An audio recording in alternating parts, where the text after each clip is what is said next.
après mes premiers ouvrages, j'ai été très gênée qu'on me prenne pour une campagnarde, alors que je suis née en ville, une ville moyenne, grosse ville, Béziers.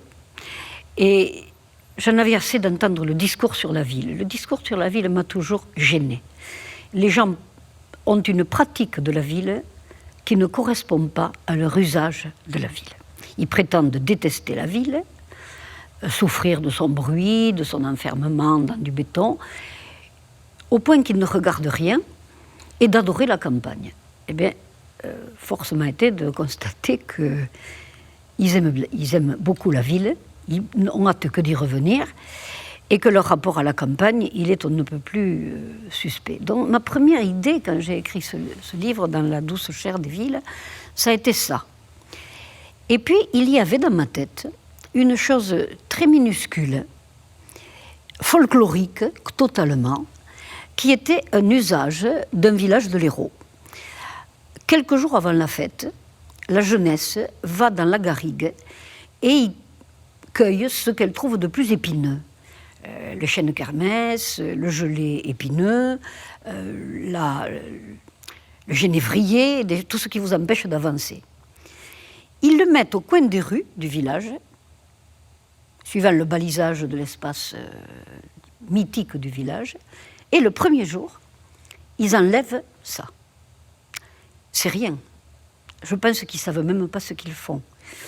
Mais j'ai dit, mais voilà, là où vont vivre les hommes, il faut impitoyablement faire table rase. Après, on mettra les maisons des hommes, on mettra cet espace urbain dont j'aime personnellement, qu'il soit une imbrication absolument forte, un tressage serré du public et du privé, c'est-à-dire les rues, puis il y a les seuils, puis il y a les portes. Il y a les places, il y a les cimetières, il y a les jardins publics, il y a tout ce qui est espace public. Et sans arrêt, on sort de son espace privé pour entrer dans l'espace public. Dans cet espace des hommes, il n'y a rien à faire. Il faut faire partir la nature, hostile au départ, impitoyable toujours, qui, si elle revenait, empêche littéralement de vivre à l'intérieur de la ville. Et petit à petit, le temps passant, les siècles passant, d'abord il a fallu sortir des murs qui entouraient le village, même proto-historique, ou préhistorique carrément. On a un magnifique village néolithique au-dessus de Saint-Afrique, et il est enclos de grands murs. Là dehors, il a fallu tracer les chemins des hommes, là aussi faire place nette. Les champs, plus tard, faire place nette. Il faut lui mettre les troupeaux, les enclos. Donc, chaque fois que l'homme veut installer son lieu de vie, il est bien obligé de faire partir ce qui le gêne. Et puis, le temps passant, comme vous le dites, pour des raisons parfois de respiration, car au XIXe, les logements, et même très largement, je dirais presque jusqu'à l'abord de la Seconde Guerre mondiale, on a des logements de pauvres en ville qui sont totalement insalubres.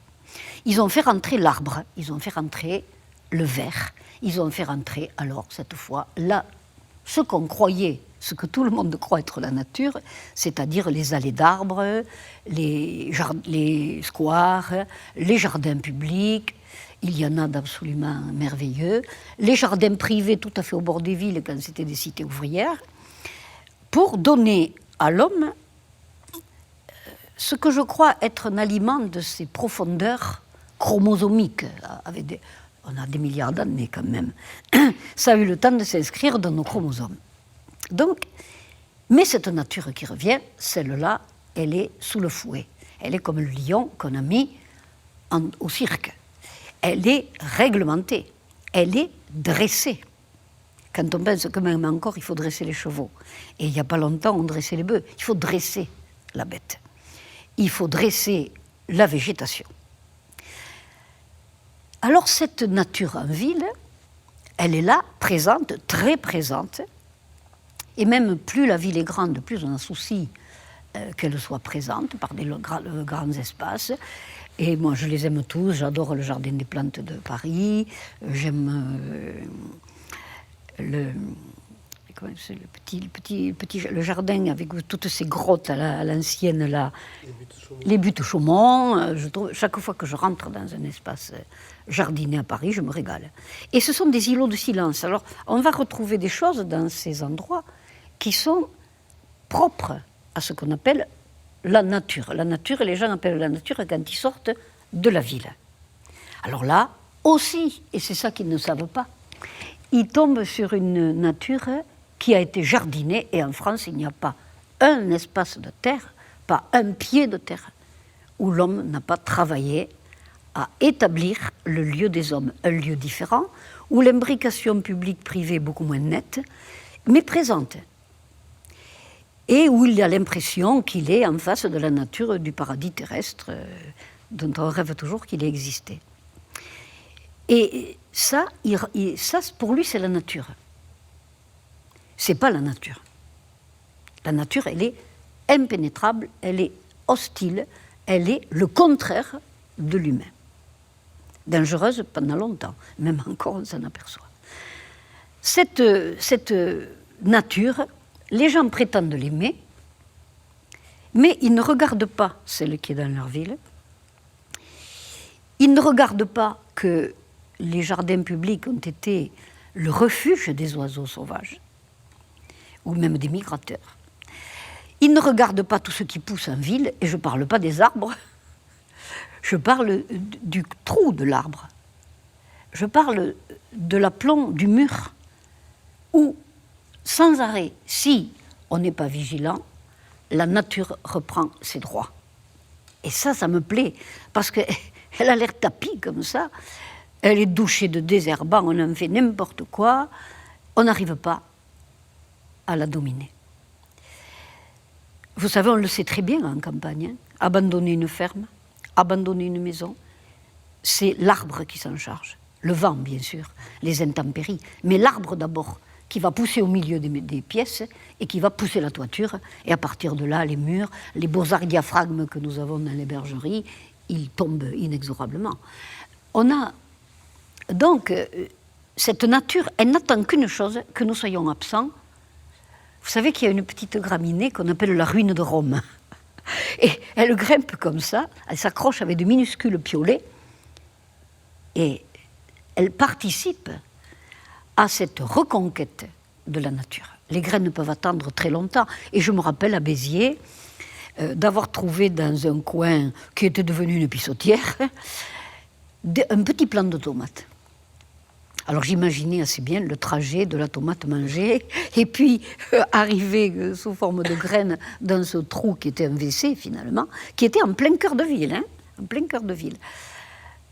Ça, toutes ces choses-là se sont accumulées en moi et ont fait que je comprends que les gens ne regardent pas. Et alors, ils ne regardent pas les bassins, ils ne regardent pas les gouttières des toits, ils ne regardent pas les nous où deux chenaux se rencontrent et où moi j'ai vu, en plein Paris, là, boulevard Montparnasse, un petit tilleul qui avait poussé. Alors, il ne deviendra peut-être pas bien gros, mais c'est un tilleul. Voilà, on a cette présence, les gens ne la regardent pas. Mais je peux vous dire une chose, ce qui manque le plus, c'est des gens actifs sur les lieux, qui ne sont pas des touristes, et qui invitent et qui rendent attractives des distractions autres que celles que propose le siècle. Moi, j'avais fait à Béziers quelque chose que j'appelais les amis du dimanche. J'invitais une fois par mois les gens de Béziers qui voulaient, c'était pas du tout on cotisait pas, rien de cela, et on leur proposait une découverte. Et elles ont été multiples. Elles n'étaient pas uniquement de les amener voir le Titan au plateau, ou des choses très connues et très prestigieuses.